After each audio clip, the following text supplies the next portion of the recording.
In addition to citizenship rights, citizens also have responsibilities and obligations. Now, obligations are those activities that citizens must do, or they'll face legal repercussions. But responsibilities are activities that citizens should do to be good and productive members of society.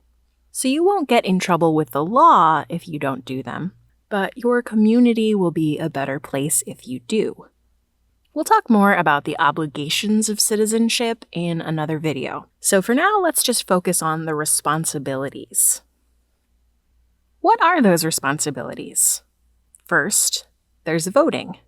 It's not legally required that citizens vote in the United States, unlike in some other countries where citizens can get in trouble if they don't vote.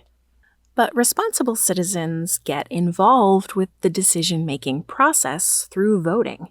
And to be a good voter, it's important that citizens are informed. They stay up to date on the issues that government is facing, and they research candidates and ballot measures before they vote. But voting isn't the only way to be a responsible citizen. You can also do so by voicing your concerns.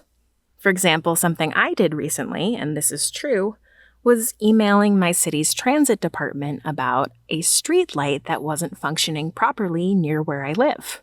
The transit department came out and fixed it, and now there's less of a chance that an accident will happen in that intersection. So when you notice a problem that may affect others, it's responsible to speak up and try to fix things. You can also act as a responsible citizen by volunteering. If you have a skill to teach others or time to give for a good cause, you can make your community a better place through your service. Lastly, good citizens respect the rights and beliefs of others.